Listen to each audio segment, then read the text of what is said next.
Itramanidara bandala rabana bara bara bara bara bara bara bara. Oh Lord, hamasana samasana samasana samasana samasana. Hallelujah, praise the Lord. Thank you, Jesus. Hamasana, hallelujah, praise the Lord. Udaraba shakara bandala rabana. यार इच्छा हुई प्रार्थना करो.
ନେବା ପାଇଁ ତୁମେ ଆମମାନଙ୍କୁ ଠାଅ ଜାଗ୍ରତ କର।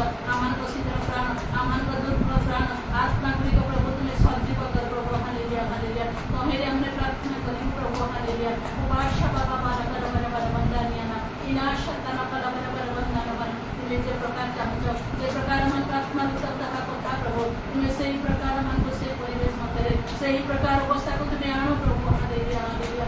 ଉମାସ୍ୟ ବାବା ବାଲିକାର ବାର ବାର ବନ୍ଦାନିଆନା ଦୟା କର ଦୟା କର ଦୟା କର ଦୟା କର ଅନୁଗ୍ରହ କର ପ୍ରଭୁ। ତୁମର ପ୍ରଚୁର ମୁକ୍ତି ପ୍ରଚୁର ଦୟା ପ୍ରଚୁର କ୍ଷମା ରହିଛି ପ୍ରଭୁ। ହାଲେଲୁୟା। ଯେ କେହି ତୁମ ନିକଟକୁ ଆସେ ଯେ କେହି ପ୍ରଭୁ ଓ ତୁମେ କାହାକୁ ମଧ୍ୟ କଠୋର ନିବାରଣ କରେ ପ୍ରଭୁ ତୁମେ ଅନ୍ତଃକରଣ ପରମେଶ୍ୱର ପ୍ରଭୁ। ହାଲେଲୁୟା। ଦୟା କର ପ୍ରଭୁ। ଆଜି ମଧ୍ୟ ପ୍ରଭୁ ଆମେ କେତେ ଅଳ୍ପ ଦିନ ଆସୁ ପ୍ରଭୁ ତୁମେ ଆମମାନଙ୍କୁ ଦୟା କର। ଆମମାନଙ୍କ ଅନ୍ତର ଦେଖି ପ୍ରଭୁ ତୁମେ ଆମମାନଙ୍କୁ ଆଶୀର୍ବାଦ କର। ଯାହାର ଗୁପ୍ତ ମାଗୁଣି ଯାହାର ପ୍ରକାଶ ମାଗୁଣି ସେ ସମସ୍ତ ବିଷୟରେ ମଧ୍ୟ ତୁମର ଆଶୀର୍ବାଦ ତୁମେ ଦିଅ। ତୁମର ଇଚ୍ଛା ପ୍ରକାର ତୁମେ ଆଶୀର୍ବାଦ କର। ବିଶେଷ କରି ଶେଷ ସମୟ ପ୍ରଭୁ ଆଉ ସମୟ ନେଇ ପ୍ରଭୁ ଆମେ ଜାଣୁ ତଥାପି ପ୍ରଭୁ ଯେଉଁ ସମସ୍ତ ଆମେ କରିବା କଥା ନୁହଁ ସେ ସମସ୍ତ ବେଳେ ପ୍ରଭୁ କରିଦେଉ। ସେ ସମସ୍ତ ବିଷୟରେ ମଧ୍ୟ ଆମମାନଙ୍କୁ ତୁମେ ରକ୍ଷା ଉଦ୍ଧାର କର। ସେଇ 5 ଜଣଙ୍କ ସଦୃଶ୍ୟ ପ୍ରଭୁ ଓ ପ୍ରଭୁ କୁମାରୀ ସଦୃଶ୍ୟ ପ୍ରସ୍ତୁତ ଜାଗ୍ରତ ରହିବା ପାଇଁ ଅଭିଆତ୍ମାରେ ପରିପୂର୍ଣ୍ଣ ହେବା ପାଇଁ ଉର୍ଦ୍ଧ ଦୃଷ୍ଟି କରିବା ପାଇଁ ମସ୍ତକ ଉତ୍ତୋଳନ କରିବା ପାଇଁ ତୁମେ ଆମକୁ ସାହାଯ୍ୟ କର। ମଣ୍ଡଳୀ ସମୂହକୁ ମଧ୍ୟ ତୁମେ ଧରି ରଖ। ଯେଉଁ ମଣ୍ଡଳୀ ପାଇଁ ଆପଣ ପ୍ରାଣ ତୁମେ ଦେଇ ଓ ରକ୍ତ ଦେଇ ତୁମେ ସ୍ଥାପନ କରିଛ ପ୍ରତ୍ୟେକ ମଣ୍ଡଳୀକୁ ତୁମେ ଧରି ରଖ ପ୍ରଭୁ ଓ ସମସ୍ତେ ତୁମ ପ୍ରଭୁ ତୁମ ସମୁଦ୍ର ପ୍ରଭୁ ଭାବେ ସେଦିନ ମୋତେ ପ୍ରତ୍ୟେକଙ୍କୁ ସେ ଭୟ କମ୍ପର ଜୀବନ ତୁମେ ଦିଅ। ଆପଣ ଆପଣାକୁ ପଥରେ ଫେରନ୍ତୁ। ଆପଣ ଆପଣ ପାପ ସ୍ୱୀକାର କରନ୍ତୁ। ଆପଣ ଆପଣ ପାଇଁ ପ୍ରଭୁ ନିବେଦନ କର ଆର୍ତ୍ତନାଦ କରିବା ପାଇଁ ବିଳାପ କରିବା ପାଇଁ ରୋଦନ କରିବା ପାଇଁ ଓ ତୁମେ ସାହାଯ୍ୟ କର। Hallelujah hallelujah hallelujah. ପୁରା ସନ୍ଧାନ ଦୟା କର ଦୟା କର ଦୟା କର। ଆମମାନଙ୍କୁ ତୁମ ଆମଙ୍କ ଦେଶ ରାଜ୍ୟ ଆମଙ୍କ ଜ୍ଞାତି କୁଟୁମ୍ବ ଲୋକମାନଙ୍କ ପ୍ରତି ମଧ୍ୟ ତୁମେ ଅନୁଗ୍ରହ କର। ଯୀଶୁଙ୍କ ନାମରେ ଯେଉଁମାନେ ଏପର୍ଯ୍ୟନ୍ତ ତୁମର ପରିଚୟ ପାଇନାହାନ୍ତି ତୁମର ସୁସ୍ୱାଦ ପ୍ରଭୁ ତୁମକୁ ଚାଖି ନାହାନ୍ତି ପ୍ରଭୁ ତୁମେ ଯେ କେତେ ମଧୁର ତୁମେ ଯେ କେତେ ମିଠା ପ୍ରଭୁ ତୁମେ କେତେ ଓ ପ୍ରଭୁ ମଙ୍ଗଳମୟ ସେ ସମସ୍ତେ ଜାଣି ବୁଝୁ ପ୍ରଭୁ ଅନେକ ଯେବେ ତୁମକୁ ଫେରିବେ ଓ ପ୍ରଭୁ ତୁମ ରକ୍ତ ଯେବେ ପ୍ରଭୁ ଏଇଠି ତାହାପରେ ବୃଦ୍ଧା ଯିବ ନାହିଁ ସେଥିରେ ମଧ୍ୟ ପ୍ରତ୍ୟେକଙ୍କୁ ସେ ଭଲ ପରିବର୍ତ୍ତନର ଗୌରବ ଦିଅ। ଯୀଶୁଙ୍କ ନାମରେ ଦୟା କର ଦୟା କର। ଆମେ ପଡ଼ି ବସିବା ପ୍ରଭୁ ତୁମ ନିକଟକୁ ଫେରିଛୁ ପ୍ରଭୁ ଧନ୍ୟବାଦ କରୁଛୁ ପ୍ରଭୁ ନିତ୍ୟ ନିଜ ତୁମ ସମ୍ମୁଖକୁ ଆସିବା ପାଇଁ ତୁମେ ଆମକୁ ଅନୁଗ୍ରହ ଦ୍ୱାରା ତୁମେ ଖୋଲିଛ ତମେ ପାଇଁ ତୁମ ନାମ ଧନ୍ୟବାଦ। ସମସ୍ତ ଭଲ ପାପ ତୁମେ ମାର୍ଜନା କର। ଗୌରବ ମହିମା ପ୍ରଶଂସା ସ୍ତୁତି ବନ୍ଦନା ତୁମର ଯାହା ଆମେ ଜାଣିନା ସେ ସମସ୍ତ ତୁମେ ଗତି ପ୍ରଦାନ କର। ପ୍ରାର୍ଥନା ସୁନ୍ଦର ଧନ୍ୟବାଦ ଦେଇ ପ୍ରାଣ ପ୍ରଦାନ କରୁଛୁ।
पुस्तक 3 पर्व 8 पदरू 13 पद तहु दिनावसान समय उद्यान मध्य गमनागमनकारी सदाप्रभु परमेश्वर नभ शुणी आदम तांकर भार्या सदाप्रभु परमेश्वर छामु उद्यानस्थ वृक्षगण मध्य लुचिले तमें सदाप्रभु परमेश्वर आदम को डाकी कहले तुम्हें क्यों से उत्तर कले मु उद्यान मध्य तुम रब शुणी अपना उल्लंघता सकाशे भीत हो लुचिले से कहले तुम्हें उल्लंघ अछ या किए तुमको जनाइला आंबे जो वृक्षर फल खाइबा को निषेध करिथिलु ताकि तुम्हें खाई अछ आदम कहले तुम्हें जो स्त्री की मोहर संगिनी होगा देछ से मत से वृक्षर फल देले कहले मु खाइली से सदाप्रभु परमेश्वर नारी की कहले एक कल नारी कहले सर्प मत भुलाइला तो मु खाइली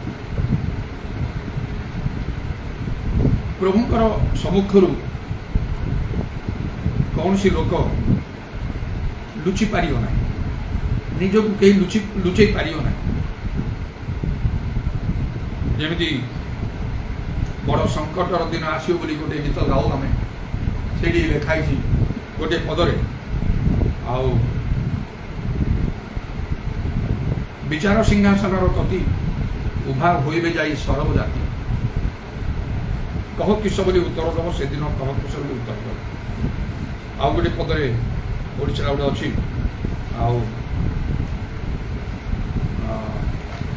ଆଉ ଲୁଚିବାର ସ୍ଥାନ ନଥିବ। ସେଇ ପ୍ରକାର ଗୋଟେ ସମୟ ଆସିବ ଯେ କେହି ନିଜକୁ ପ୍ରଭୁଙ୍କ ଠାରୁ ଲୁଚେଇ ପାରିବ ନାହିଁ। ସେ 3 ପଦରେ ସେଟା ଅଛି, ସରଗ ମରତ ପାତାଳ ପୁର ସବୁ ତ କୃତ ଅଟେ ତାଙ୍କର, ଆଉ ଲୁଚିବାର ସ୍ଥାନ ନଥିବ ସେଦିନ। ଦିନେ ମୁଁ ଗୋଟେ ସ୍ୱପ୍ନରେ ମୁଁ ଦେଖୁଛି ବଡ଼ ଗୋଟିଏ ଆଉ ପର୍ବତ, ମୋତେ ଲାଗୁଛି ଯେମିତି ସେଟା ସେ ହରେବ ପର୍ବତ କି ପରମେଶ୍ୱର ପର୍ବତ କି କ'ଣ ସେ ପ୍ରକାର ବଡ଼ ବଡ଼ ଏକଦମ ପଥର ଗୁଡ଼ାକ। ତା ଭିତରେ ମୁଁ ଯିବା ସମୟରେ ଆଉ এই 4th পদটা, বিচার সিংহাসনর গতি উভা হইবে যাই সর্বজাতি, কহ কিস বলি উত্তর দেব সেদিন কহ কিস বলি উত্তর দেব।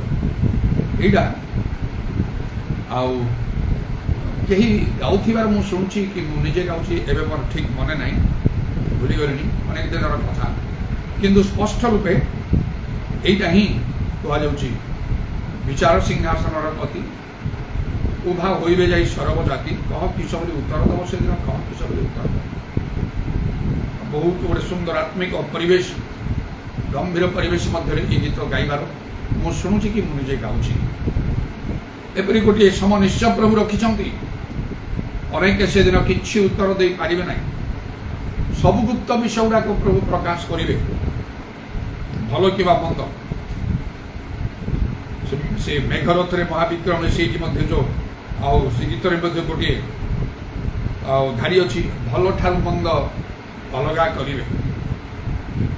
ସେଦିନ କୌଣସି ଦୟା ପ୍ରକାଶ କରାଯିବ ନାହିଁ, ଆମମାନଙ୍କ ପ୍ରତି କରାଯିବ ନାହିଁ, ମୋ ପ୍ରତି କରାଯିବନି, ଆପଣମାନଙ୍କ ପ୍ରତି କରାଯିବ ନାହିଁ। ଯେପରି ମୁଁ ସେ ସ୍ୱପ୍ନ ଦେଖିଲି ସେପରି ଭାବରେ କେବଳ ଯଦି ଆପଣଙ୍କର ନାମ ମିଳିବ ଜୀବନ ପୁସ୍ତକରେ ଭିତରକୁ ଯିବେ, ନଚେତ୍ ଆପଣ ଯାଇପାରିବେ, ବାହାରେ ରହିବେ। ସୁବୁଦ୍ଧି କନ୍ୟା ପରି ଆଚରଣ ଯଦି କରିଥିବେ ତାହେଲେ ଯୀଶୁଙ୍କ ସହିତ ସେ ବରଷକୁ ଯେ ଆସିବେ କନ୍ୟା ଭାବରେ ସେ ବିବାହ ଗୃହ ଭିତରେ ପ୍ରବେଶ କରିବେ, ନଚେତ୍ ଆପଣ ବାହାରେ ରହିବେ। ତୁମେ କିଏ ମୁଁ ଜାଣିନି, ହେ ପ୍ରଭୁ ଖୋଲି ଦିଅନ୍ତୁ ଆମ ପାଇଁ ଦ୍ୱାର, କହିବା ସମୟରେ ତୁମେ କିଏ ମୁଁ ଜାଣି ନାହିଁ ସେ କହିବେ। ଆମମାନଙ୍କର ଧର୍ମକର୍ମ ରକ୍ଷା କରିପାରିବ ନାହିଁ। ପ୍ରତିଦିନ ଆମମାନଙ୍କର ଯେଉଁ କର୍ମ ଆମେ କରୁ, ଧର୍ମକର୍ମ, ଗିର୍ଜା ଯିବା, ବାଇବେଲ ପଢ଼ିବା, ପ୍ରାର୍ଥନା କରିବା, ପ୍ରଚାର କରିବା, କିଛି ଉତ୍ତମ ଦାନ ଧର୍ମ କରିବା, କିଛି ବି ଆମକୁ ରକ୍ଷା କରିପାରିବ ନାହିଁ। ମାତ୍ର ଆମ ନାମ ସେ ଜୀବନ ପୁସ୍ତକରେ ଥିବାକୁ, ତେଣୁ ସେ ପ୍ରକାଶିତ ବାକ୍ୟରେ ଲେଖା ପୁସ୍ତକମାନ ଫିଟା ହେଲା, ଆଉ ସେ ପୁସ୍ତକରେ ଲିଖିତ ଥିବା ବିଷୟ ପ୍ରମାଣେ ମୃତମାନେ ବିଚାରିତ ହେଲେ।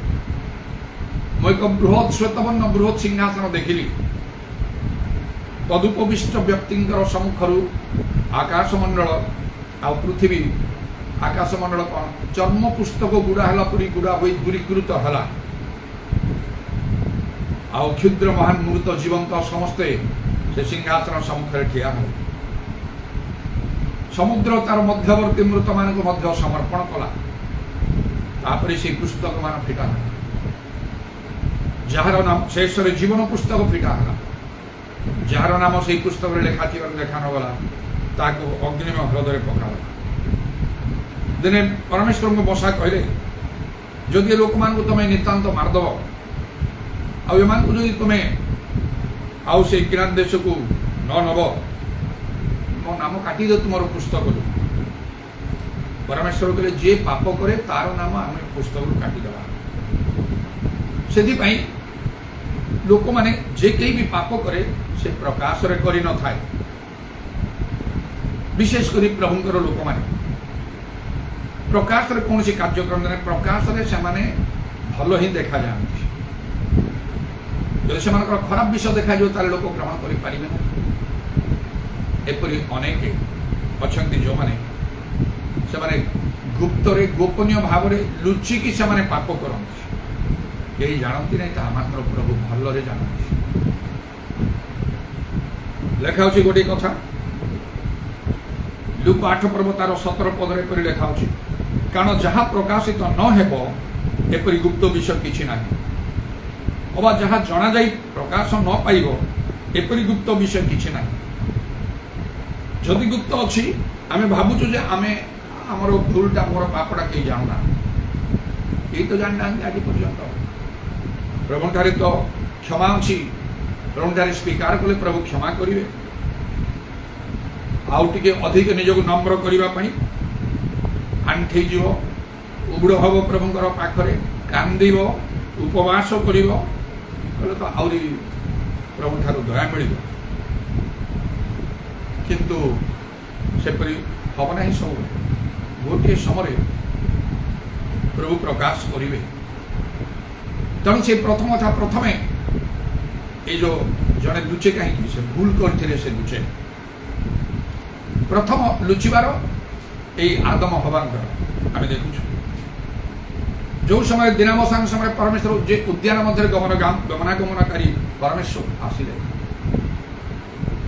से संध्यार सब से एदन उद्यान बुलिया आसता ये आदम हवा सहित किसी समय बीतेवा से निश्चय से पाखक दौड़ी जाते मात्र गोटे दिन से आउ परमेश्वर निकट गले ना जो परमेश्वर आसिले से उद्यान मध्य आउ से गमनागमन करने दिनावसान समय माने संध्या समय आउ से सदाप्रभु परमेश्वर रब शुणी आदम भाज्या सदाप्रभु परमेश्वर छामुल उद्यानस्थ वृक्षगण मध्य लुचिले रब शुणी हुए तो से आसिले डाकुथिबे आदम आदम हवा हवा एमती कहीकि हुए तो से डाकुथिबे से मात्र आउ जो मैंने सब आसुले से आउ आसिले ना तेणु परमेश्वर पुणी कहले आदम को डाकिले तुम्हें क्यों ठारे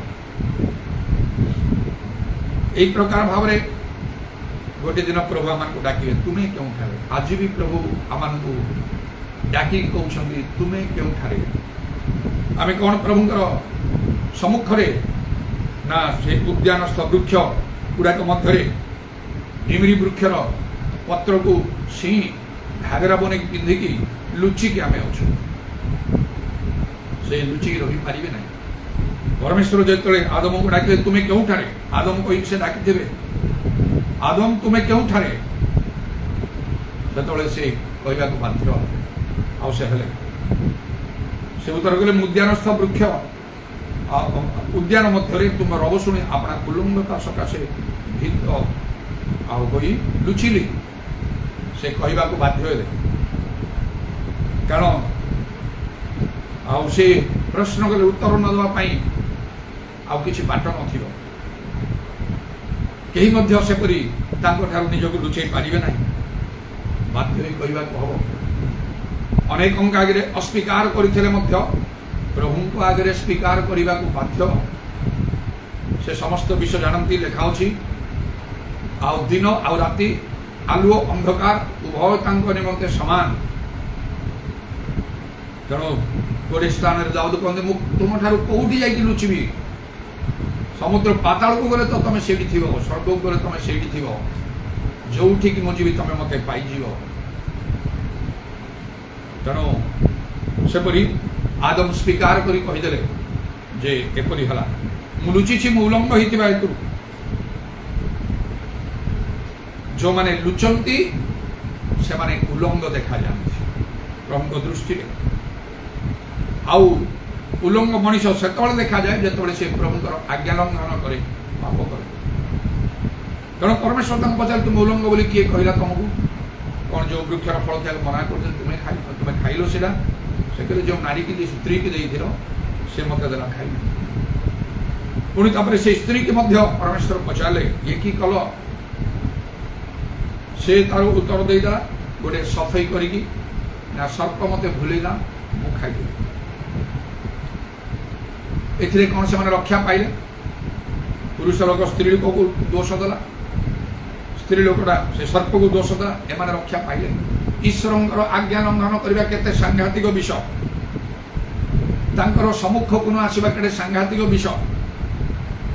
ଲୁଚିକି ରହିପାରିବନି ଜଣେ ସବୁବେଳେ, ସେ ଆସିବେ, ସେ ଡାକିବେ, ତୁମେ କେଉଁଠାରେ? ସ୍ତ୍ରୀ ଲୋକକୁ ପ୍ରଶ୍ନ କଲେ, ଏ କି କଲ, କ'ଣ କାର୍ଯ୍ୟ ତମେ କଲ? କାହିଁକି? ସେମାନେ ଜାଣିପାରୁନଥିଲେ ଯେ ତାର ପରିଣାମ କ'ଣ ହେବ। ସେ ସର୍ପକୁ ମଧ୍ୟ ସେ ଅଭିଶାପ ଦେଇ କହିଲେ, ଯାବଜୀବନ ଧୂଳି ଖାଇବ ଇତ୍ୟାଦି। ସ୍ତ୍ରୀ ଲୋକକୁ ଆଉ ତାପରେ ତାକୁ ମଧ୍ୟ ଅଭିଶାପ ଦେଇଥିଲେ, ତୁମର ପ୍ରସବ ବେଦନା ଅତିଶୟ ବୃଦ୍ଧି କରିବା, ଯାହାର କୌଣସି ବ୍ୟତିକ୍ରମ ଦେଖାଯାଏ ନାହିଁ। ବିବାହିତ ସ୍ତ୍ରୀ ଲୋକମାନେ ସନ୍ତାନ ପ୍ରସବ କରିବା ସମୟରେ ଯେଉଁ ଯନ୍ତ୍ରଣା ଭୋଗିଥାନ୍ତି, ଆଉ ପୁରୁଷ ପ୍ରତି ତୁମର ବାସନା ରହିବ, ସେ ତୁମ ଉପରେ କର୍ତ୍ତୃତ୍ୱ କରିବ, ଏଇଟା ପରମେଶ୍ୱରଙ୍କର ନିୟମ। ସେଥିପାଇଁ ସ୍ତ୍ରୀ ଲୋକ ପୁରୁଷର ବଶୀଭୂତ ହେବା ଆବଶ୍ୟକ ସବୁ କ୍ଷେତ୍ରରେ, ମଣ୍ଡଳୀର ବାହାରେ ସବୁ କ୍ଷେତ୍ରରେ। ଜାଗତିକ ଭାବରେ ମଧ୍ୟ ବାଇବଲରେ କୌଣସି ସ୍ତ୍ରୀ ଲୋକକୁ ଶାସନର ଦାୟିତ୍ୱ ଭାର ଦେଇନାହାନ୍ତି। ରାଣୀ କରି ପରମେଶ୍ୱର କାହାକୁ ଆଉ ଉଠେଇ ନାହାନ୍ତି। ରାଜାମାନଙ୍କର ସମୟ ଆସିଲା, ଆଉ ବିଚାରକର୍ତ୍ତାମାନଙ୍କର ସମୟ ଆସିଲା, କୌଣସି ସ୍ତ୍ରୀ ଲୋକକୁ ପ୍ରଭୁ ଉଠେଇ ନାହାନ୍ତି। ଦାଉଦଙ୍କୁ ରାଜା କଲା ପରି, ସାଉଲଙ୍କୁ ରାଜା କଲା ପରି, ସଲୋମନଙ୍କୁ ରାଜା କଲା ପରି କୌଣସି ସ୍ତ୍ରୀ ଲୋକକୁ ସେ ଦାୟିତ୍ୱ ଭାର ଦିଆ ହିଁ ନାହିଁ, ବିଚାରକର୍ତ୍ତା କରି ନାହିଁ, ସେହି ପ୍ରକାର ମଣ୍ଡଳୀରେ ମଧ୍ୟ ନାହିଁ। ଯାହା ପାଉଲ ତାର କେତେଟା କାରଣ ଦର୍ଶାଇବା ଭିତରେ ଗୋଟେ ପ୍ରଧାନ କାରଣ ସେ କହିଲେ, ପୁରୁଷ ଲୋକ ପ୍ରବଞ୍ଚିତ ହୋଇନଥିଲା ସର୍ପ ଦ୍ୱାରା, ମାତ୍ର ସ୍ତ୍ରୀ ଲୋକ ପ୍ରବଞ୍ଚିତ ହୋଇକି ପ୍ରଥମେ ସେ ଆଜ୍ଞା ଲଙ୍ଘନ କଲା।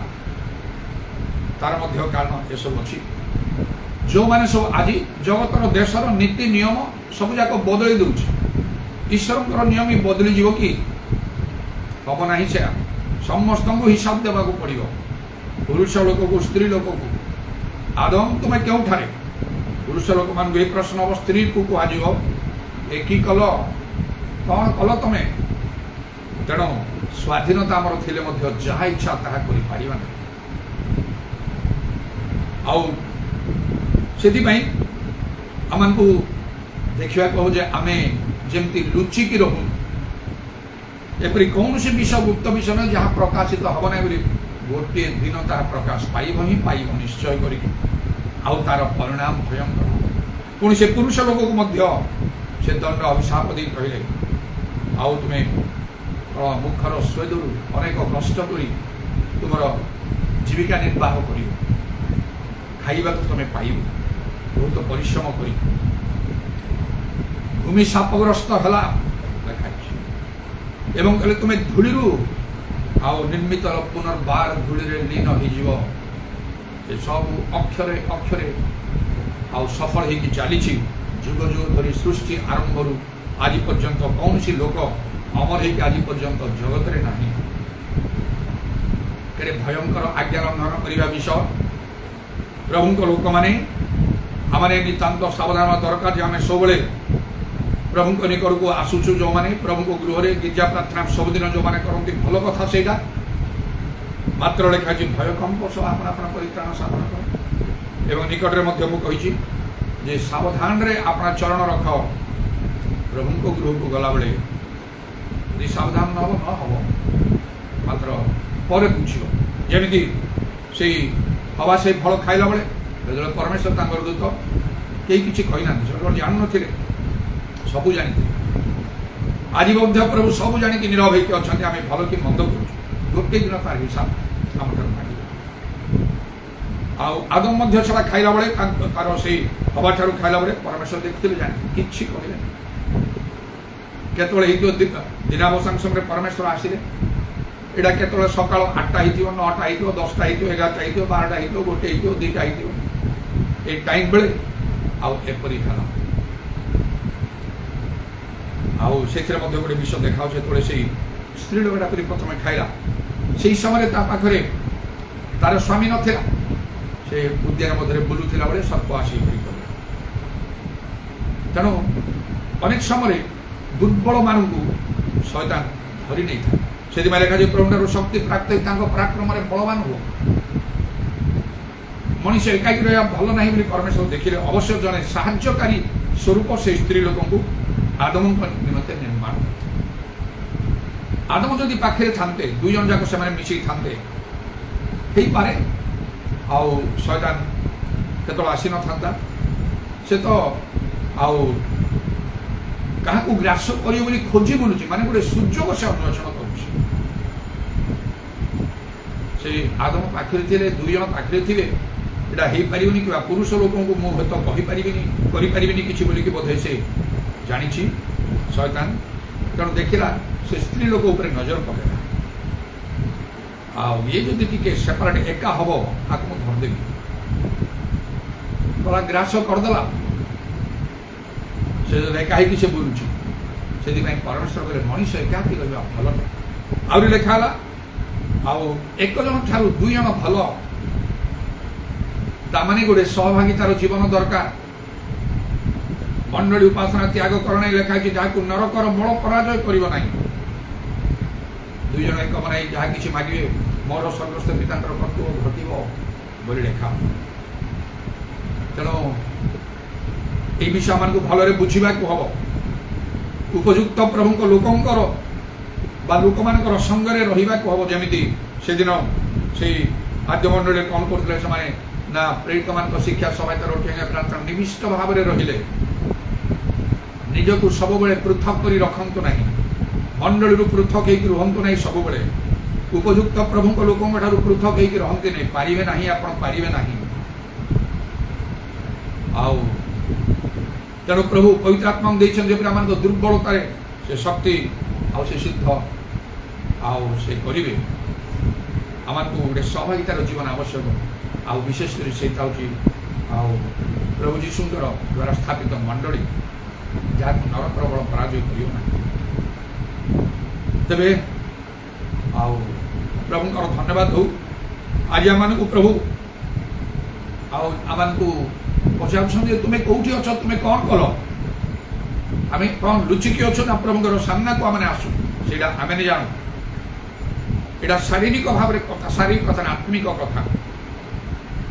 ଅନେକ ପାପ କର୍ମ ଥାଇକି ଆମେ ପ୍ରଭୁଙ୍କ ନିକଟକୁ ଆସିପାରୁ, ଗୀର୍ଜା ପ୍ରାର୍ଥନା କରିପାରୁ, ସବୁ ପ୍ରଚାର କରିପାରୁ, ସବୁ କରିପାରୁ। ସେଇଟା ନାହିଁ।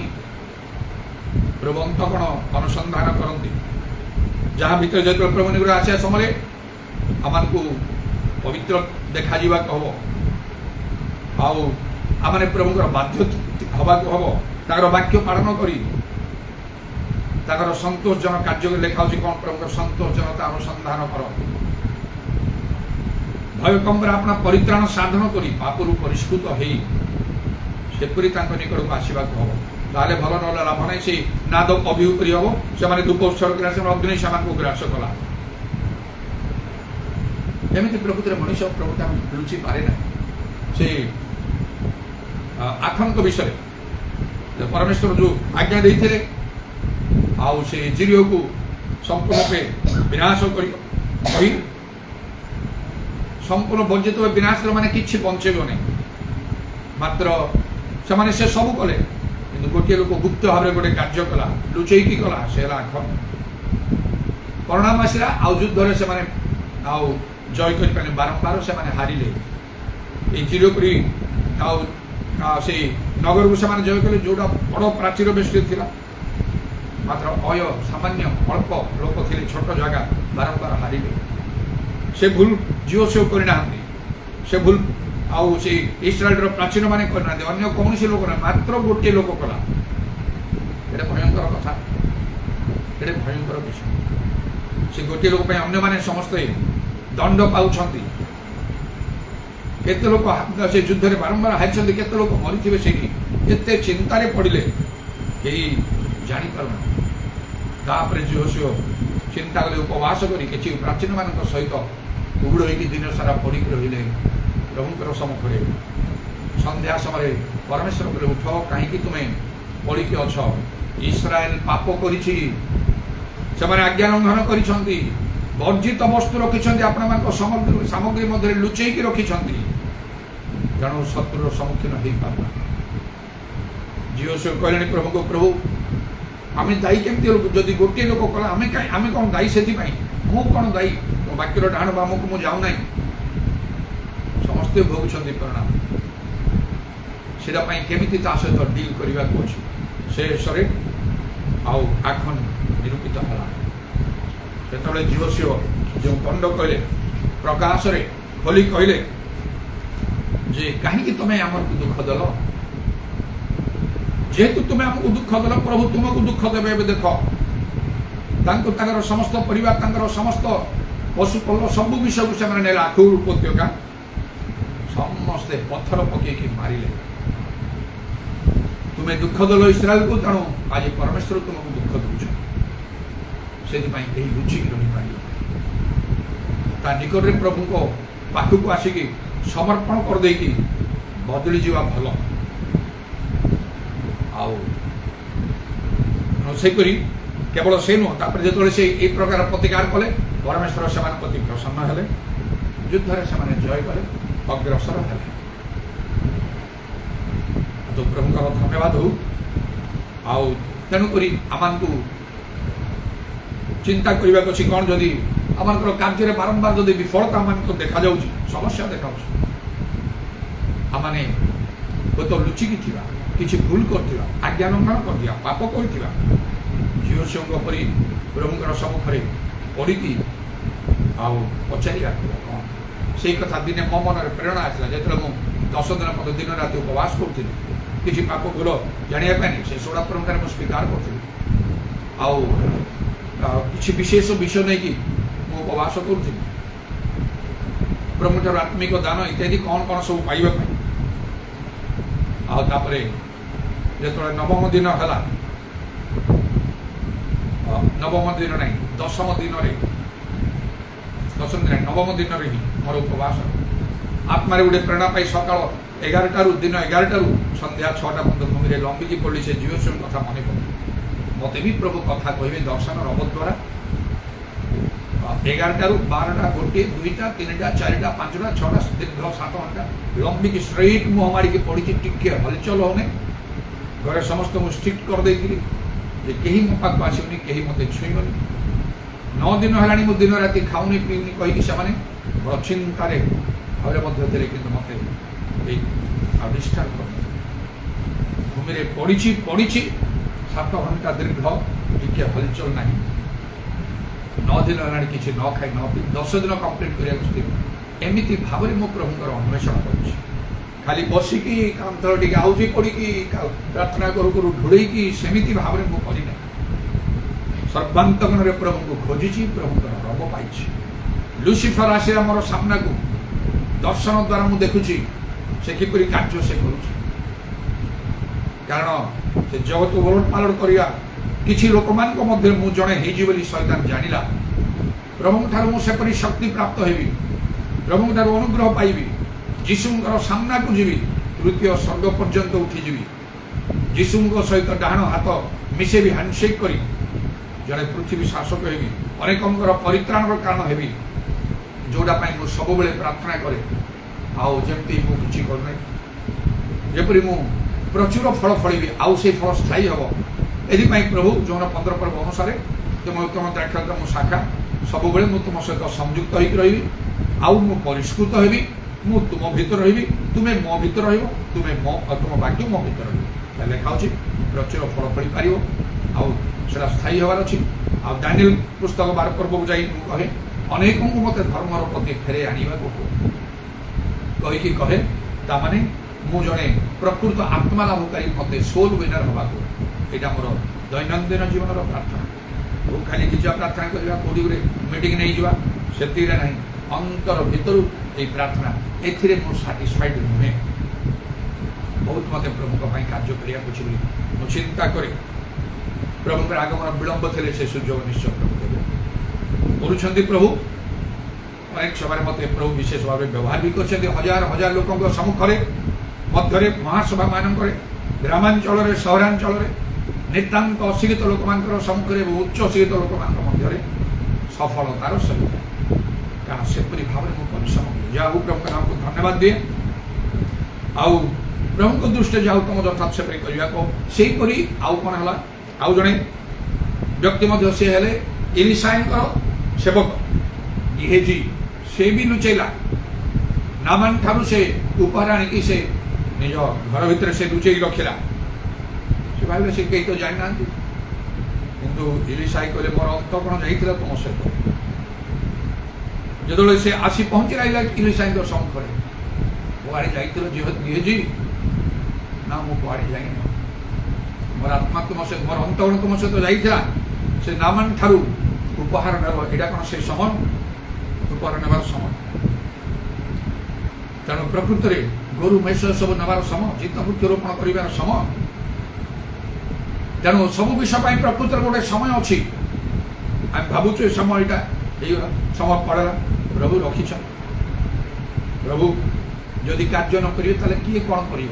ମଣିଷ ଶେଷରେ ଯିଏ କରିବାକୁ ବାଧ୍ୟ ହବ, ଜବରଦସ୍ତ କରିବି କହିବ, ସେ ନିତାନ୍ତ ଭୁଲ ହିଁ କରିଯିବ। ପ୍ରଭୁ କହେ ମୋର ଯୋଜନା ତମ ପାଇଁ ଅବ୍ରାହ୍ମଙ୍କ କରି।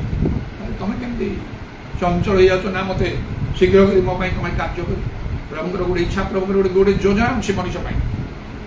ଯାହା ଆଉ ଜିରିମିୟ ଭବିଷ୍ୟତ ବକ୍ତା ସେ କହିଲେ ତୁମର ଅନ୍ତିମ କାଳ ବିଷୟରେ ତୁମର ପ୍ରତ୍ୟାଶା ଅଛି। ମୋର ଅନ୍ତିମ କାଳ ଆସି ନାହିଁ। ଯଦି ବା କିଛି ଅସୁସ୍ଥ କ'ଣ ରୋଗ ବ୍ୟାଧିର ଲୋକ ଭଲ ହେଉଛନ୍ତି, ମୋ ଦେହର ଯଥେଷ୍ଟ ବଳ ଅଛି। ଏବେ ଯେଉଁ ଅନେକ ଦିନ ଦୁର୍ବଳ ହେଇଗଲି, ପ୍ରଭୁଙ୍କ ଉପରେ ନିର୍ଭର ରଖିଲି। ଯେଉଁମାନେ ସଦା ପ୍ରଭୁଙ୍କ ଉପରେ ନିର୍ଭର କରନ୍ତି ସେ ସେମାନଙ୍କୁ ଜାଣନ୍ତି, ସେମାନେ ହୃଷ୍ଟପୃଷ୍ଟ ହେବେ। ଆସ୍ତେ ଆସ୍ତେ ମୋର ଶକ୍ତି ପ୍ରାପ୍ତ ହେଉଛି। ଆଉ ଏ ଅସୁସ୍ଥ ଦୁର୍ବଳତା ଚାଲିଗଲେ ମୁଁ ପୁରାପୁରି ୟଙ୍ଗ ଲୋକ ପରି ହେଇଯିବି। ଯଥେଷ୍ଟ ମଠାରେ ବଳ ଅଛି, ଦେଖିବା, ଶୁଣିବା, କରିବା, କହିବା, ଦୌଡ଼ିବା, ଆଉ ପ୍ରଭୁଙ୍କର କାର୍ଯ୍ୟ କରିବା। ଅନେକ ଲୋକଙ୍କ ଆଗରେ ଠିଆ ହେଇକି ପ୍ରଭୁଙ୍କର ବାକ୍ୟ ପ୍ରଚାର କରି ସେମାନଙ୍କୁ ହୃଦୟକୁ ବିଦୀର୍ଣ୍ଣ କରିବା, ପବିତ୍ର ଆତ୍ମାଙ୍କର ଦୃଷ୍ଟି ଆଣିବା, ସବୁର ଶକ୍ତି ମୋ ଠାରେ ଅଛି। ସରପ୍ରଣାତ୍ମା ମୋର ଅନ୍ତିମ ସମୟ ନାହିଁ। ଶୟତାନ କ'ଣ କହୁଛି ମୋତେ? 42 ବର୍ଷ ହେଲାଣି କାର୍ଯ୍ୟ କରିଛ ପରା, ଏତେ ପ୍ରଭୁଙ୍କୁ ଖୁସି ସନ୍ତୁଷ୍ଟ କରି ସବୁ ଲକ୍ଷ୍ୟ କରି କାର୍ଯ୍ୟ କଲେ ବି କାହିଁ ସେ ସ୍ୱପ୍ନ ଦର୍ଶନଟା କାହିଁ ତମ ଜୀବନର ଉନ୍ନତି? ଭସାମେଘ କରି ଚାଲିଯା, ପ୍ରଭୁଙ୍କୁ ଚୟନ କରୁ, ସର୍ବଦା ଆନନ୍ଦ କରିବାକୁ, ନିରନ୍ତର ପ୍ରାର୍ଥନା କରିବାକୁ, ସମସ୍ତ ଧନ୍ୟବାଦ। ପ୍ରଭୁ କାହିଁ ସେ ସ୍ୱପ୍ନ ଦର୍ଶନଟାକୁ ତମେ ସଫଳ କଲନି? ତମ ପାଇଁ ମଙ୍ଗଳ ଉପକାର ଉନ୍ନତି ତ ହେଲାନି। ପ୍ରଭୁ ଦେଖିବେ, ଓ ଏଇଟା ଅଛି ତମର ଭିତରେ, ତମର ହୃଦୟ ଭିତରେ, ତମଠାରେ ଆଉ ଜାଗତିକ ବିଷୟ ପ୍ରତି ଆସକ୍ତି, ବାହିକ ବିଷୟ ପ୍ରତି ଆଉ ତମର ମନ ଶାରୀରିକ ସାଂସାରିକ ମାନ ତମେ ଅଛ। ତାହେଲେ ଦାନିଏଲଙ୍କର ସେଇ ବନ୍ଧୁମାନେ କ'ଣ କଲେ? ପରମେଶ୍ୱର ଯାହାଙ୍କର ସେବା କରୁ ସେମାନଙ୍କୁ ଉଦ୍ଧାର କରିବେ। କଲେ କରନ୍ତୁ, ନ କଲେ ନାହିଁ, ଆମେ ଅନ୍ୟ ତମ ଦେବତାର ସେବା କରିବୁ ନା। ତେଣୁ ଏଇ ଚିନ୍ତାଧାରା ତମର ତ୍ୟାଗ ତ ନାହିଁ ତା ଭିତରେ। ତମେ ଏବେ ଅଭିଯୋଗ ଡିମାଣ୍ଡ କରୁଛ, ପ୍ରଭୁ କାହିଁକି ମୋ ପାଇଁ କଲ ନାହିଁ?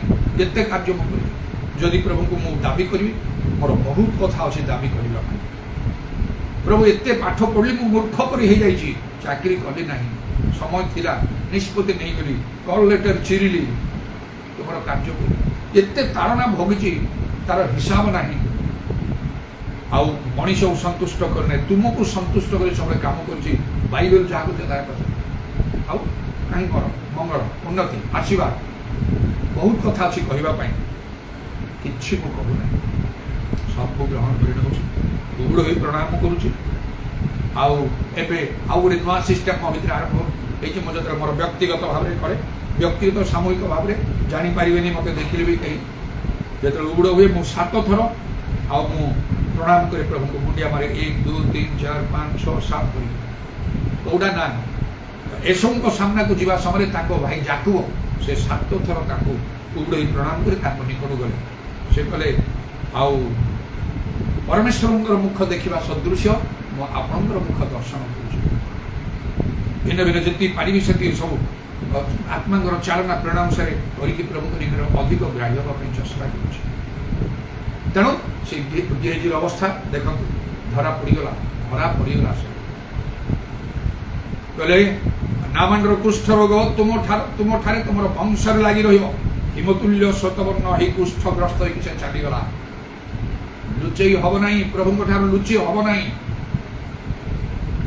ଆଉ ତାପରେ କ'ଣ ହେଲା ନା, ହନନୀୟ ସଫିରା ନୂତନ ନିୟମରେ ଲୋକମାନେ ନିଜର ଜମି ଗୃହ ବିକ୍ରୟ କରିକି ପ୍ରଭୁଙ୍କ କାର୍ଯ୍ୟ ପାଇଁ ଦାନ କରୁଛନ୍ତି।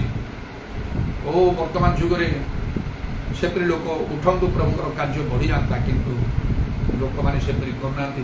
ଦଶମାଂଶ ଦେବା ପାଇଁ ମଧ୍ୟ କୁଣ୍ଠିତ। लोक मैंने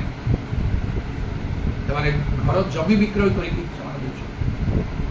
अनेक को जानी से बहुत किसी अच्छी बहुत किसी किसी करती ना से जो चली जाते मृत्यु शज्या समय किसी करती ना बैंक जो टंका थी जदि निज घर कई ना गला से बैंक की से सरकारी की आउ किए से ने अनेक जगह गुड़ाक से प्रकार नष्ट हो गोटे स्थान में मुझे कि मत प्रभु स्वप्न दर्शन सब दायित्व ना स्वप्न दर्शन सब भल खुशी होती किंतु निज उपर को गला बेलू ना एकदम साइलेंट भूत कोठी है से जगह जो भी दिन राति प्रेम सब जो भूत कोठी है नष्ट हो जाऊँ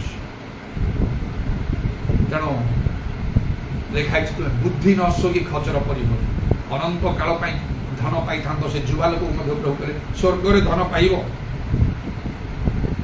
किंतु लिखा आमर लोक मैंने विवेचना करती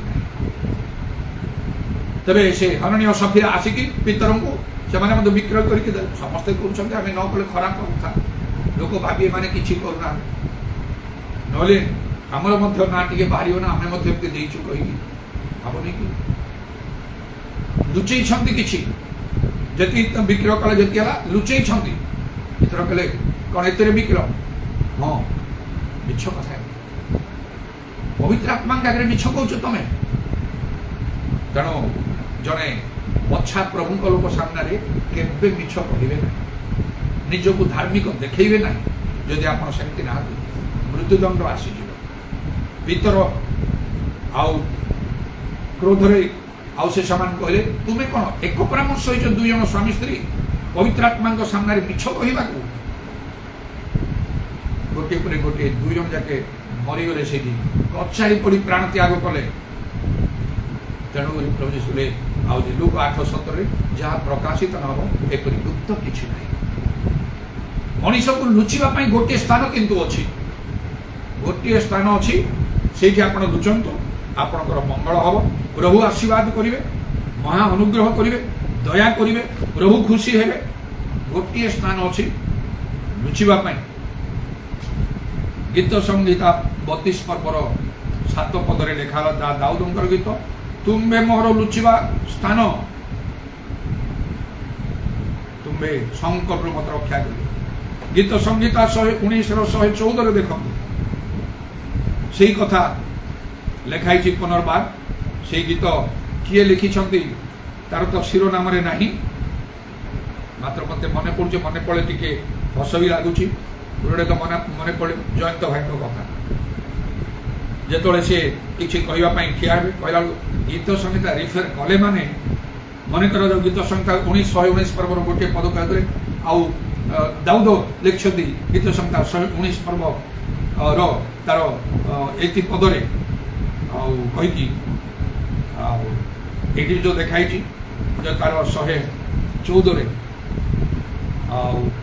तुम्भे मो लुचिबार स्थान ओ मोहर ढाल मु तुम वाक्य भरोसा कर से कहीदे दाऊद लिखि गीत 114 गीत संहिता से कहले माने 1 ରୁ 150 जाए ये दाऊद लिखि दाऊद ये तो मुझे भाई सेमती ना आउ गीत संहिता सबू दाऊदंकर ना जोड़ा दाऊदंकर थी यहाँ दाऊदंकर गीत लिखित से विषय कह स्पिरिचुअल चर्च अनेक आगे भूल भाल कर एक्साइटेड से कहले मुझे कहीदेवी सेमती है कि बहुत लोग करते से पूरा भूल थी कौन लोकर धारणा हो एमती स्पिरिचुअल लोक सामने जड़े जदि भल लोक बस भल बछा प्रभु लोक टे खातिर करवा दरकार एत ज्ञान भितर थी मुझे जहाँ जानी सी मुझे कहीदेवी बहुत प्राचा ठीक विषय नुहे से तो दिन राति से पढ़ा को हम आउ धर्मशास्त्र लिखाई आउ संपूर्ण ज्ञान सह शिक्षा चेतना दियो लोक आगे ठिया बेले भल्ले जानी तो बाइबल अन्य मैंने धरदे प्रश्न करदे बेले बेले सामना सामने लोग कर दिखती आउ से महासभा मान आज्ञा एपरी गोटे विषय कह टे विषय कहले यहाँ केमती एटा कौन अवश्य मत कौन जगह सेमती ही ना मो जीवन सेवा कार्य साक्ष्य संपूर्ण रूप अलग कौन सी लोक साहस करना मत सेमती करने ପରେ ବି ଲୋକମାନେ ପଚାରି ଦିଅନ୍ତି, ସେତେବେଳକୁ ଅବସ୍ଥା ଖରାପ ହେଇଯିବ। ସମସ୍ତଙ୍କ ସାମ୍ନାରେ ଠିଆ ହେଇ ତ ଜଣେ ଯଦି ଗୋଟେ ପ୍ରଶ୍ନ କଲା ତାର ଉତ୍ତର ମିଳେ ଅବସ୍ଥା ଖରାପ ହେଇଯିବ, ହାର୍ଟ ଫେଲ୍ ହେଲା ଭଳିଆ ହେଇଯିବ ସେଇ ସମୟରେ। ତେଣୁ ଭଲରେ ବାଇବେଲ ଜାଣିବାର ଅଛି।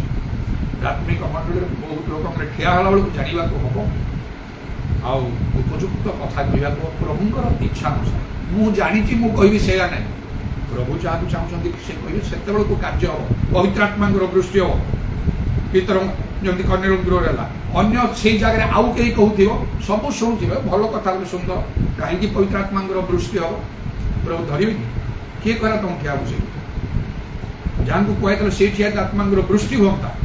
ତମ ଦ୍ୱାରା ତ କିଛି କାମ ନାହିଁ, ତମେ ଖାଲି କଥା କହୁଛ। ପାଉଲ କରେ ମୁଁ ଆସିଲେ ତମର ବାକ୍ୟ ନାହିଁ, ଶକ୍ତି ବୁଝି ନେବି, ତରବର ହବାଟା ଉଚିତ ନାହିଁ।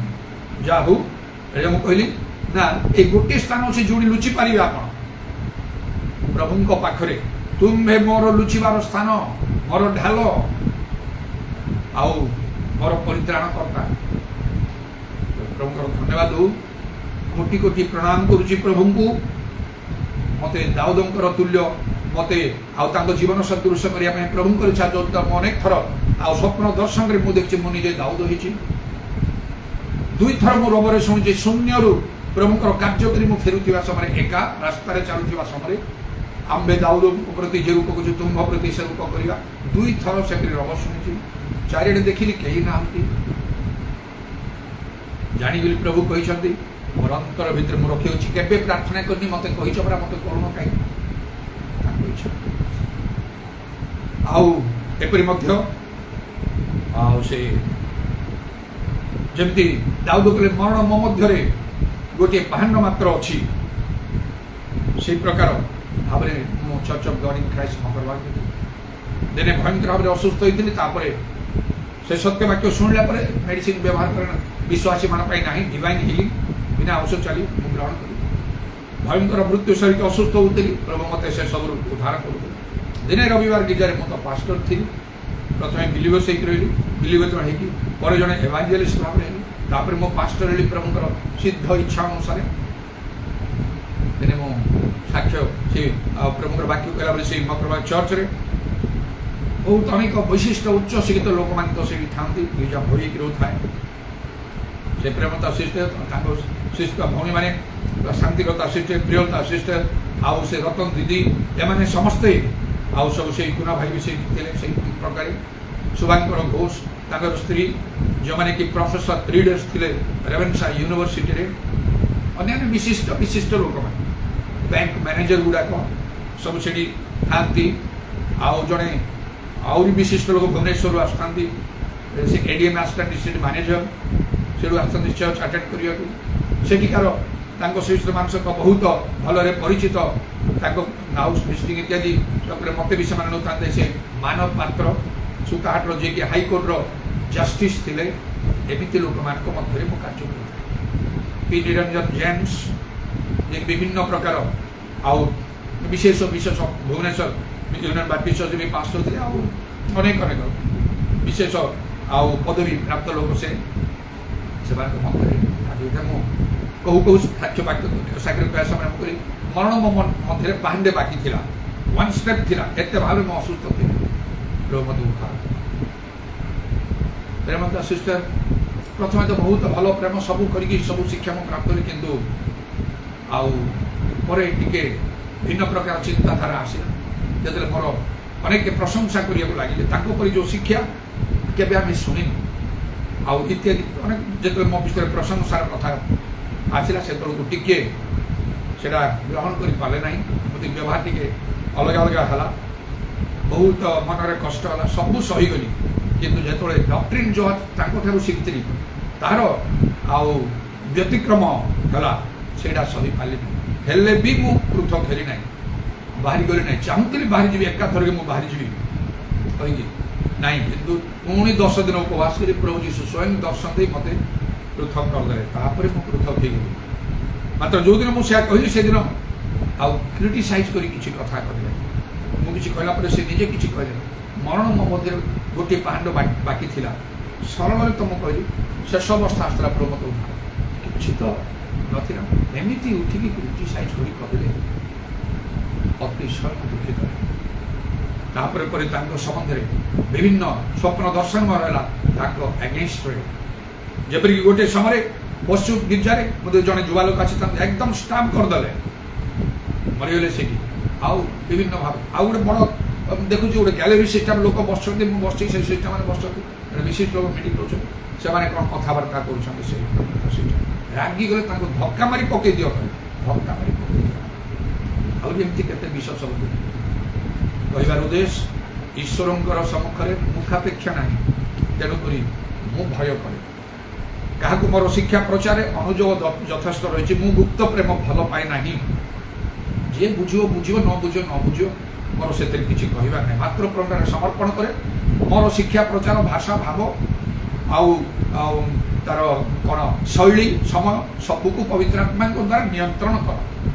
ତୁମେ ଯାହା ଯେମିତି ଚାହିଁବ ସେମିତି ମୋର ବାକ୍ୟ ସର୍ବଦା ଲବଣରେ ସ୍ୱାଦଯୁକ୍ତ ହେବ, ଯେପରିକି କାହାକୁ କିପରି କେତେବେଳେ କେଉଁଠି କ'ଣ କହିବି ତାହା ମୁଁ ଉତ୍ତମ ରୂପେ ଜାଣିପାରିବି। କାହାର ବାଧାର ବିଘ୍ନର ଝୁଣ୍ଟିବାର ପତନର କାରଣ ହେବି ନାହିଁ। ସମସ୍ତଙ୍କର ପରିତ୍ରାଣ, ମଙ୍ଗଳ, ଆଶୀର୍ବାଦ, ଆନନ୍ଦ, ଶାନ୍ତି, ଉନ୍ନତି, ଆହ୍ୱାନ, ପ୍ରେରଣା, ଉତ୍ସାହ, ସଂଶୋଧନ, ସାନ୍ତ୍ୱନା, ନିଷ୍ଠାର କାରଣ ଦେବି। ପ୍ରତ୍ୟେକ ଦିନର ମୋର ପ୍ରାର୍ଥନା ଅନ୍ତର ଭିତରୁ ମୁଖେ କାହାକୁ କଷ୍ଟ ଦେବି ନାହିଁ। ଜଣେ ଯଦି କେହି କହିବ ନା ବହୁତ ଅନୁଯୋଗ କଲେ, ସେ କହିଲେ ସେ ସ୍ୱାଧୀନ, ମୋ ଶିକ୍ଷା ଗ୍ରହଣ କରିବ, ମୋ ସାଙ୍ଗିଜା କରିବ କି ନାହିଁ, ସେଇଟା ମୋ ପାଇଁ ଇମାଟେରିଆଲ, ଫରକ ପଡ଼ିବ ନାହିଁ ମୋତେ ସେଇଠି କିଛି ନାହିଁ। ନାଇଁ ଯଦି ଜଣେ ପ୍ରଭୁଙ୍କ ଲୋକ କହୁଛନ୍ତି କେହି ଗ୍ରହଣ କରିବ ତ ଭଲ କଥା। ତେବେ ପ୍ରଭୁଙ୍କର ଧନ୍ୟବାଦ ହଉ। ଆଉ ତେଣୁ ମୁଁ ନିଜେ ମଧ୍ୟ ବହୁତ ସତର୍କ ହୁଏ, ମୁଁ ଭୟ କରେ ଛାଡ଼ିବି। ଯେତେବେଳେ ସେ ସିଷ୍ଟମଙ୍କର ଶେଷ ଅବସ୍ଥା ଆସିଲା, ଯେଉଁଦିନ ସେ ଚାଲିଗଲେ, ସେଇ ଯେଉଁ ମୁଁ ଯେଉଁ କଥା କହିଥିଲି ମରଣ ମୋ ମଧ୍ୟରେ ଗୋଟିଏ ପାହାଣ୍ଡ ଅଛି, ୱାନ୍ ଷ୍ଟେପ୍, ସେ ୱାନ୍ ଷ୍ଟେପ୍ରେ ହିଁ ଚାଲିଗଲା। ଟିକେ ହେବି ଲୋକ ତ, ସେ ପାଖେ ଚେୟାର, ଏ ପାଖେ ଚେୟାର, ଚେୟାର ଏମିତି ବସିଛନ୍ତି, ଏ ପାଖେ ଗୋଡ଼ ଲମ୍ବିକି ସେ ଚେୟାରରେ ରଖିବେ। ଦିନେ ଆମର ସେ ସନ୍ଧ୍ୟା ଗିର୍ଜା ସରିଲା, 100କୁ 100 ମନ ଥିଲା। ଗିର୍ଜା ସନ୍ଧ୍ୟାର ସାରିକି ଆମେ ଆସିଛୁ, ହଠାତ୍ରେ ଆଉ ମୋତେ ଫୋନ୍ ଆସିଲା ନା ସେ କ'ଣ ଏମିତି କ'ଣ ବୋଧେ ସେତେବେଳେ ରଖା ହେଇଛି, ଫୋନ୍ ଆସିଲା ନା କ'ଣ ନା ସେ ବହୁତ ହଠାତ୍ ସିରିୟସ୍ ହେଇଛନ୍ତି କ'ଣ। ମୁଁ ସେ ପୁରା ଭାଇ ପାଖକୁ ଦୌଡ଼ିଗଲି, ହେଇକି ରାତାରାତି ଆମେ ଗଲୁ ତାଙ୍କ ପାଖକୁ ଗଲାବେଳକୁ ମୁଣ୍ଡ ନୁହେଁକି ଶେଷ ଆଉ ନାହିଁ। ଆରେ ଦେଖ ନାହିଁ, ଟିକେ ପ୍ରାର୍ଥନା କରୁ ନାହିଁ। ଆଉ ଏ ପାଖରୁ ମୁଁ କହିଲି କେମିତି ହେଲା ନା ସେ ସାଙ୍ଗେ ସେ କହିଲେ ଏ ପାଖକୁ ସେ ବସିଛି, ମୁଁ ଘରେ କାମ କରୁଥିଲି, ମୋତେ ଡାକିଛି ନା କ'ଣ। ସେ କହିଲେ ମୁଁ ଆଉ ଆସୁ ଆସୁ ଟିକେ ଲେଟ୍ ହେଇଗଲା, ସେ ପାଖରୁ ସେ ପାଖକୁ ଯାଇକି ଟିକେ ବସିବ, ଗୋଟେ ପାଖରେ ତ ବସୁଛି, ଦିନ ସାରା ଖରାପ ଲାଗୁଛି, ସେ ପାଖରେ ବସିବ କଲାବେଳକୁ ଏମିତି ହେଇଯାଇଛି। ଶେଷ ସେତିକିରେ ଗୋଟିଏ ଷ୍ଟେପ୍। ଏଇ କଥା କହିଥିଲି, ମରଣ ମୋ ମଧ୍ୟରେ ଗୋଟିଏ ପାହାଣ୍ଡ ଥିଲା, ସେମିତିକା ସିଚୁଏସନ୍ ଥିଲା, ସେ ମାତ୍ର ପ୍ରଭୁଙ୍କ ଉଦ୍ଧାର ପାଇଁ ଈଶ୍ୱରଙ୍କ ନିକଟରେ ପ୍ରକୃତରେ ମୁଖାପେକ୍ଷା ନାହିଁ। ତେଣୁ ପ୍ରଭୁଙ୍କର ଧନ୍ୟବାଦ ହଉ। ଆଜିର ଏହି ବାକ୍ୟ ଅନୁସାରେ ଏପରି କୌଣସି ଗୁପ୍ତ ବିଷୟ ନାହିଁ ଯାହା ପ୍ରକାଶ ନାହିଁ। ପ୍ରଭୁଙ୍କ ଲୋକମାନେ ଭୟ କର, ଆପଣମାନେ ଭୟ କର, ମୁଁ ମଧ୍ୟ ଭୟ କରିବା ଦରକାର। ରୋଗ ହେଲା, ସମସ୍ୟା ହେଲା, ପ୍ରାର୍ଥନା କରିଦିଅ ଖାଲି। କାହିଁକି ସେ ଆଇଛି ସେଟା କିଏ ଜାଣିଛି? ଯେ ପାପ କ୍ଷମା କରିବା, ରୋଗ ସୁସ୍ଥ କରିବାକୁ ଆଇଛି। ଅନେକ ଲୋକଙ୍କୁ ହଇରାଣ କରିବା ପରିବର୍ତ୍ତେ ନିଜକୁ ପ୍ରଭୁଠାରେ ସମର୍ପଣ କରନ୍ତୁ। ଆପଣଙ୍କର ସମସ୍ୟା କାହିଁକି?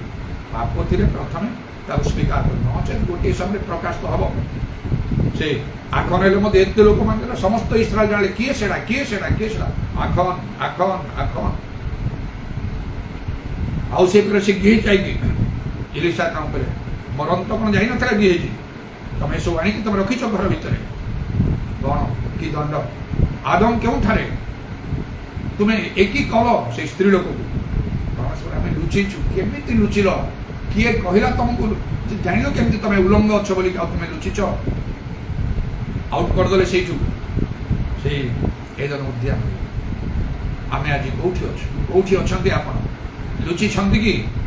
ଆଜ୍ଞା ଲଙ୍ଘନ ଯଦି କରିଛନ୍ତି, ଆପଣ ଯୋଉଠି ଥିଲେ ମଧ୍ୟ ଆପଣ ଲୁଚିଛନ୍ତି ପ୍ରଭୁଙ୍କର ସମ୍ମୁଖ। ଆଉ ସେଥିପାଇଁ ଯଦି ସୁଯୋଗ ଅଛି ତ ଭଲ କଥା। ସେମାନେ ଗୋଟିଏ କାମ କରିପାରିଥାନ୍ତେ, ପ୍ରଭୁ ସେମାନେ ପଚାରିଲେ ପ୍ରଭୁଙ୍କର ପାଦ ତଳେ ପଡ଼ିଥାନ୍ତେ, ଗୋଡ଼ ତଳେ ପଡ଼ିଥାନ୍ତେ, ନଚେତ୍ ଟିକେ ଦୂରେ ରହି କରିଥାନ୍ତେ ଯେ କ'ଣ ପ୍ରଭୁ ଆଉ ମୁଁ ଯେତେବେଳେ ଏକଦମ ନିଜକୁ ସମର୍ପଣ କରିଦିଏ, ପ୍ରଭୁଙ୍କର ପାଦକୁ ଧରି ପ୍ରଣାମ କରେ ଆଉ ଚୁମ୍ବନ କରେ, ଟିକେ ଘୁଞ୍ଚିକି ରଖେ। 7 ଥର ମୁଣ୍ଡିଆ ମାରିଲା ପରେ ଏ ଘୁଞ୍ଚିକି ପ୍ରଭୁ ଟିକେ ଦୂରରେ ସେଠି ମୁଁ ଯୋଗ୍ୟ ନାହିଁ ତାଙ୍କ ପାଦକୁ ଛୁଇଁବି କହିକି ଏଇଟା ମନ ଭିତରେ କରିକି ଟିକେ ଘୁଞ୍ଚି ରହିକି ଆଉ ପ୍ରଣାମ କରି ଆଉ ଚୁମ୍ବନ ମାତ୍ର ଦିନେ ପ୍ରଭୁ ଯୀଶୁ ମୋତେ ସୁଯୋଗ ଦେଲେ। ମୁଁ ଯେତେବେଳେ ତାଙ୍କ ଦର୍ଶନ ପାଇବା ପାଇଁ ପ୍ରାର୍ଥନା କରୁଛି ଗାଣ ତମ ମୁଣ୍ଡ ରଖି ମୁଁ ତୁମର ସମସ୍ତ ପ୍ରାର୍ଥନା ଶୁଣୁଛି ଯାହା ଦରକାର ତାହା ମାଗ।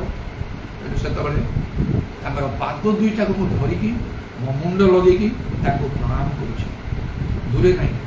କିନ୍ତୁ ଅନ୍ୟ ସମୟରେ ପ୍ରଭୁ ସେତିକି ସୁଯୋଗ ଦେଲେ କିନ୍ତୁ ମୋ ତରଫରୁ ମୁଁ ନିଜକୁ ଯୋଗ୍ୟ ମନେ ନ କରିକି ଆଉ ଟିକେ ଦୂରେ ରହିକି ସେ ପ୍ରିୟ କାର୍ଯ୍ୟ କାହିଁକି ନା ନମ୍ର ଲୋକେ ଧନ୍ୟ ସେମାନେ ପୃଥିବୀର ଅଧିକାରୀ।